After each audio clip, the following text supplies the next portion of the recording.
சங்கீதம் 34ஆம் சங்கீதத்துல நீங்க வாசிச்சீங்கன்னா அதுல நீதிமானுக்கு வரும் துன்பங்கள் அநேகமா இருக்கும். நீதிமான்களுக்கு வரும் துன்பம் அநேகமா இருக்குமா. ஆனா என்ன ஒரு சந்தோஷமான செய்தினா, கர்த்தர் அவைகள் எல்லாவற்றிலிருந்தும் நின்று அவனை விடுவிப்பார். God will deliver him. இதுதான் கர்த்தருடைய வார்த்தை. கர்த்தர் நம்பிக்கை நமக்கு கொடுக்கிறாரு. In spite of all the issues, நம்ம கடந்து போகிற வர துன்பம், அது இன் வாட் எவர் வே அந்த துன்பம் வரலாம். வியாதியின் மூலமா வரலாம், பண கஷ்டத்தின் மூலமா வரலாம், ஃபேமிலி பிரச்சனை நிமித்தம் வரலாம், சிக்னஸ் நிமித்தம் வரலாம், இந்த மாதிரி ஒரு மரணத்தின் மூலமா வரலாம். In some way or the other நம்ம சந்திப்போம். காட் ப்ராமிசஸ் அவை எல்லாவற்றிலும் கர்த்தர் விடுதலையாக்குகிறவரா இருக்கிறாரு. The Lord delivers him from them all. ஒண்ணு விடாம எல்லாத்தையும் டெலிவர் பண்ணுகிறவரா இருக்கிறார். Amen. Hallelujah. So இந்த நீதிமானாருக்கு அந்த துன்பங்கள் எல்லாம் வருகிற நேரத்துல ஒரு காரியம் நம்முடைய வாழ்க்கையில இருந்தாதான் நாம இவைகள் எல்லாம் எதிர்கொள்ள முடியும். You can see a miracle உங்க லைஃப்ல. Nothing is going to be, இந்த உலகத்துல வரக்கூடிய எல்லா பாடுகளும் அது நம்முடைய வாழ்க்கையில நிரந்தரமா இருக்கும். You will go through. You will go through. ஆண்டவர் ஏசாயா 43:2 அதான் சொல்ற, நீ தண்ணீரில் நடக்கும் போது நான் உன்னோட கூட இருப்பேன். நீ ஆறுகளை கடக்கும் போது அவைகள் உன்மேல் புறவழுவதில்லை. நீ அக்கினியில் நடக்கும் போது நீ வேகாது இருப்ப, அக்கினி தழல் உன்மேல் பற்றாது. So you will go through those. கர்த்தருடைய பிள்ளையா இருந்தா one day or the other you will go through. He will have some bad days and bad experiences. But சந்தோஷப்படக்கூடிய காரியம் என்னன்னா, God is there in every. நம்முடைய வாழ்க்கையில் எல்லா சூழ்நிலையிலும் கர்த்தர் இருந்திருக்கிறார், அவர் இருக்க போகிறார். That is the faith and hope of ஒவ்வொரு கிறிஸ்தவர் கர்த்தருடைய பிள்ளைகளுடைய வாழ்க்கையில இருக்க வேண்டிய ஒரு நம்பிக்கை. வரும் பல துன்பம் உலகத்துல உங்களுக்கு உபத்திரம் உண்டுன்னு தான் இயேசு யோவான் 16:33 சொல்லி இருக்கிறாரு. But he doesn't stop over there. ஒன்னும் பயப்படாதீங்க, நான் உலகத்தை நான் ஜெயிச்சு, I have won and you will be overcomer. நீங்க எல்லாத்துலயும் ஜெயிக்கிறவர்களாக இருப்பீங்கன்னு தான் ஆண்டவர் நமக்கு வாக்குத்தத்தம் பண்ணி இருப்பாரு. Amen. If you want, நம்முடைய வாழ்க்கையில கூட 5 மாதங்கள் வந்துருச்சு, இன்னும் we have 6ஆம் மாதத்துக்குள்ள வந்துட்டோம்.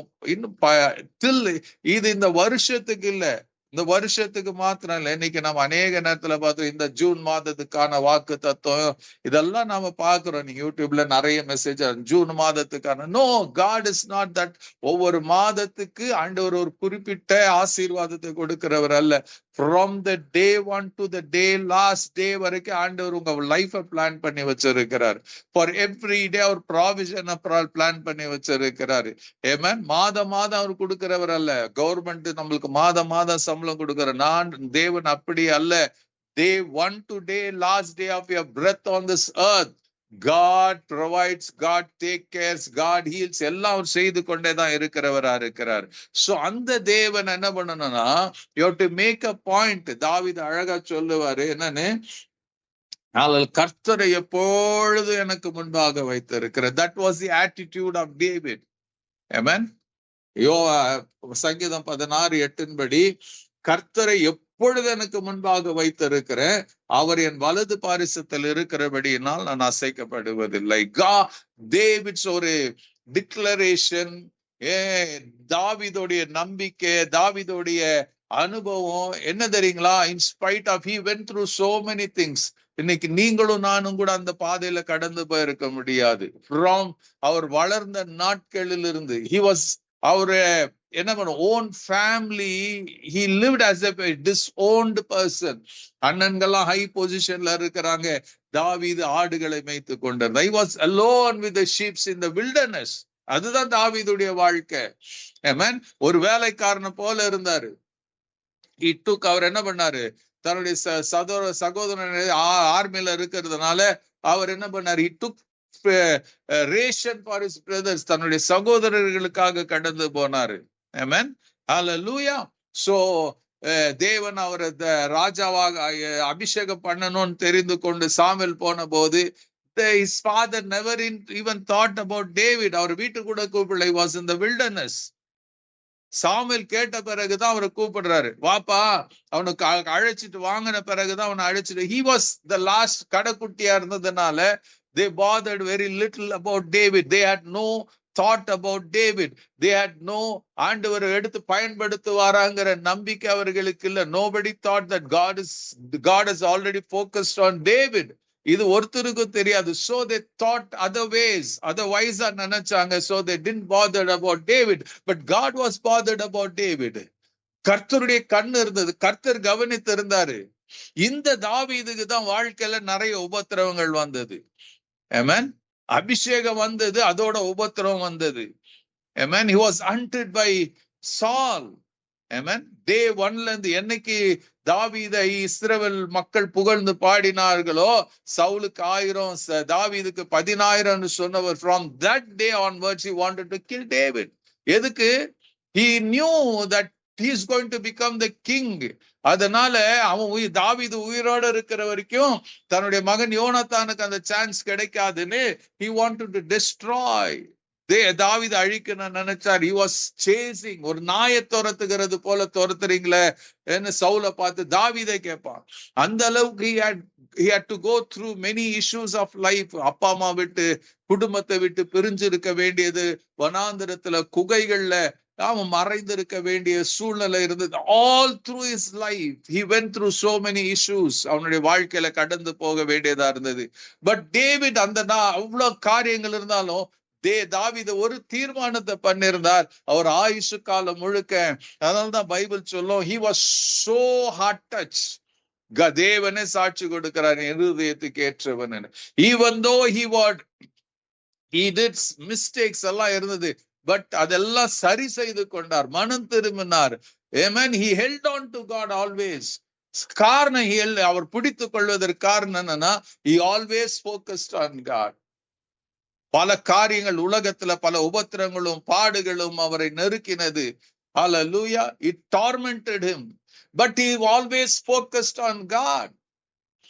Amen. தன் பாவம் செய்தது வெளிப்படுத்தப்பட்ட, he went to God. He didn't go to anywhere. சங்கீதம் 51ல சொல்வாரு, he went to God, he cried to God, he prayed to God. அவர்கிட்ட இந்த பாவ மன்னிப்பை பெற்றுக்கொண்டான். That is David. அப்ப கர்த்தரு அவனுக்கு நல்ல காலத்துல மாத்திரம், in all his seasons he kept God before him. அவனை தேவனுக்கு முதலிடம் கொடுத்து வச்சிருந்தான்.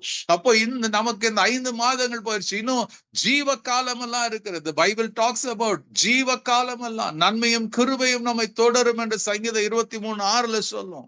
Amen. There are so many verses that talks about eternal life. நித்திய ஜீவன், கடைசி காலம், ஜீவ காலம் எல்லாம் இதெல்லாம் சொல்லப்படும். It means God is not only a God for today. God is not ஒரு மாதத்தின் துவக்க நாள் மாத்திரமல்ல, கர்த்தர் உங்களுக்கு எனக்கும் என்னைக்கு தாயின் கருவில பைபிள் says அவர் தான் தாயின் கருவில நம்மளை உருவாக்கினாராம். அவர் தான் இந்த உலகத்துக்கு கொண்டு வந்தாராம். அவர் தான் நம்ம பார்க்கிறாரு. அவர் முடிவு பரியந்தம் சகல நாட்களிலும் நாம நடத்துகிறவரா இருக்கிறாரு. So he knows what to do, how to do, when to do, எப்படி செய்யணும்னு அவருக்கு தெரியும். He is so much focused on us. அப்போ தாவீதுக்கு என்ன நம்பிக்கைனா, ஹல்லேலூயா, அவன் சொல்லுவான், கர்த்தர் எப்பொழுது எனக்கு முன்பாக வைத்திருக்கிறார். ஏன்? அவன் ஜீவ காலம் எல்லாம் தாவீதுக்கு, நீங்க அதுக்கு முன்னாடி 7ஆம் வசனத்தை பார்க்கும்போது, எனக்கு ஆலோசனை தந்த கர்த்தரே. ஹல்லேலூயா. பெனிஃபிட் என்னங்க? கர்த்தரை முன்பாக வைத்தானா, you every day you have his providence உங்க லைஃப்ல. எனக்கு ஆலோசனை தந்த கர்த்தரை துதிப்பேன். தாவீதுடைய வாழ்க்கை கவனிச்சு பாருங்க. 2 சாமுவேல்ல படிச்சீங்கன்னா, அவர் ராஜாவான பிறகு பிலிஸ்தியர் வராங்க, பலர் வராங்க, யுத்தத்துக்கு வராங்க. he went to God for every time. ராஜாவாகிறதுக்கு முன்னாடி கூட இல்ல, ராஜாவாகிறதுக்கு அதுக்கு முன்னாடி கூட பாத்தீங்கன்னா he went to God. 1 Samuel 30ல படிச்சீங்கன்னா, எல்லா அமலேக்கர் கொள்ளையடித்து கொண்டு போன, he went to God, he cried to God, he prayed to God. ஆண்டவர் அவனுக்கு வழிகளை சொன்னார். போ, you will get back எல்லாத்தையும் திருப்பி கொள்ளுவாய். யுத்தங்கள் வரும்போது God said, இந்த வழியா போ, இதுதான் இந்த முறை இந்த வழி போன, இந்த முறை இந்த வழியா போ. அது தாவீது செய்தான், ஜெயித்தான். Because he was looking to God all of his days. அவனுடைய வாழ்க்கை ஜீவ காலம் எல்லாம் தேவனை தனக்கு முன்பாக வைத்து தேவனிடத்தில் ஜெபிக்கிறவனாக, தேவனிடத்தில் கேட்கிறவனாக, தேவனிடத்தில் ஆலோசனை பெற்றுக் கொள்ளுகிறவனாக இருந்தபடினாலதான் God answered him. அதனாலதான் அவன் சொல்றான், கர்த்தரை எப்பொழுது எனக்கு முன்பாக வைத்திருக்கிறேன். Because God is with me, நான் அசைக்கப்படுறதில்லை. அவர் அசைக்கப்படல. சவுல் 3000 பேரோட துரத்தும் போது அவன் கெபிகள் எல்லாம் போய் ஒளிஞ்சான். பட் அவனுடைய விசுவாசம் அசைக்கப்படல, அவன் நம்பிக்கை அசைக்கப்படல. He knew God was with him. ஏன்னா அவன் கர்த்தரை முன்பாக வைத்திருந்தான். Today இன்னைக்கு இருக்கிற we have so many challenges நம்முடைய வாழ்க்கையில. தாவீதுக்கு போல சவுல் எல்லாம் துரத்தாம இருக்கலாம். பட் நம்முடைய வாழ்க்கையில அனுதினம் ஏதோ ஒரு பிரச்சனை துரத்தி கொண்டே இருக்கிறது. எங்கேயோ என்ன நடந்தாக்க நமக்கு பாதிப்பு ஏற்படுகிறது. யோசிச்சு பாருங்க, அங்க மிடில் ஈஸ்ட்ல வார் நடந்து கொண்டு இருக்கிற ஈரானுக்கு அமெரிக்காக்கெல்லாம் யுத்தம் நடக்கும் போது கேஸ் தட்டுப்பாடு, கேஸ் விலை ஏற்றம், பெட்ரோல் விலை ஏற்றம், டீசல் விலை, இதெல்லாம் we didn't do anything. They are fighting, we are suffering. நமக்கு என்ன தெரியுமா, இந்த சூழ்நிலை நமக்கு யோசனை வர, என்ன பண்றது ஏது பண்றது. You need only one thing, who is before you. யார முன்னாடி வச்சிருக்கிறீங்க, யார பாக்குறீங்க, யாருகிட்ட விண்ணப்பிக்கிறீங்க, யாருகிட்ட உங்க இருதயத்தை திறந்து ஊற்றுகிறீங்க, யார் இடத்துல மன்றாடுகிறீங்க. It's very important in your lives. Just seek God. அவரை முன்னாடி வைங்க. முதலாவது தேவனுடைய ராஜ்யம். First the kingdom of God. First Jesus. அவரை பாருங்க, அவரை முன்னாடி வைங்க. You just keep praying to him. He has already, நாம ஜெபிக்கணும், அவ்வளவு ஜெபிக்கணும். No, keep praying. பைபிள் சொல்லுது, இடைவிடாம ஜெபம் பண்ணுங்க. Keep on calling him. Keep on asking it to him.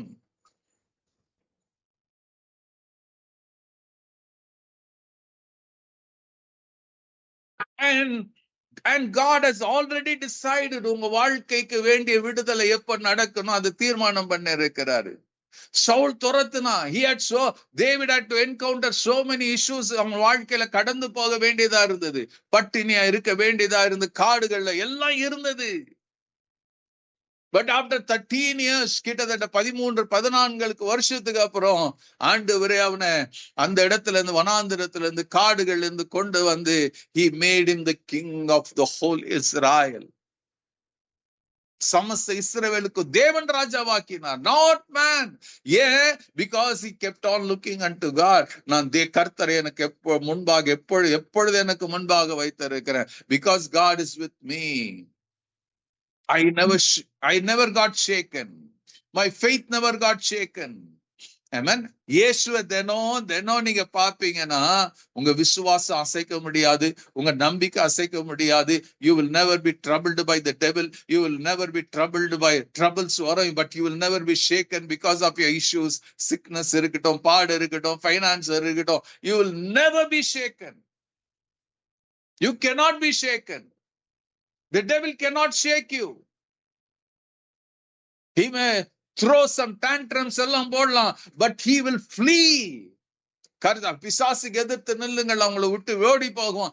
When you stand with Jesus, when you keep looking to Jesus, there is no chance you can become a failure. There is no chance, not even a percent, that you will be swallowed by the troubles of this world. கர்த்தர் உங்க பட்சத்துல இருப்பார். கர்த்தர் உங்களுக்காக நிற்பார், உங்களுக்காக எழுந்தருளுவார், காற்றையும் கடலையும் அதட்டுவார், சமாதானத்தை கொண்டு வருவார். You will reach to the destiny. You will win every battles, not with your strength. ஏன்னா ஒவ்வொரு யுத்தத்தை உங்களுக்காக கர்த்தர் யுத்தம் பண்ண போகிறாரு. So what is ahead உங்களுக்கு எனக்கு தெரியாது, எனக்கும் தெரியாது. But God knows what is ahead of you. So அவரை பாருங்க, அவர் கையில உங்க வாழ்க்கை ஒப்பு கொடுங்க. He will take care of your future. உங்க எதிர்காலத்தை அவர் பொறுப்பெடுத்துக்குவார். Whatever the issues of your life, கண்டிப்பா நான் சொல்றேங்க, when you hand over to Jesus, he will take care.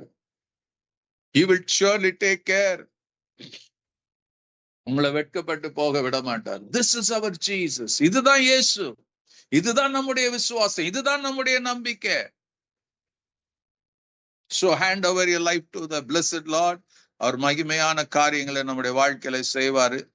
May God be with you. God bless you. இந்த நாள் தொடங்கி already God is there with you. Now I don't want to lie about it. இன்னைக்கு ஆரம்பம். No, he's already there. He's guiding your steps. ஒரே ஒரு காரியம், surrender yourself to the blessed hands. அவருடைய கரத்துல ஒப்பு கொடுங்க, அவர் நடத்துவாரு.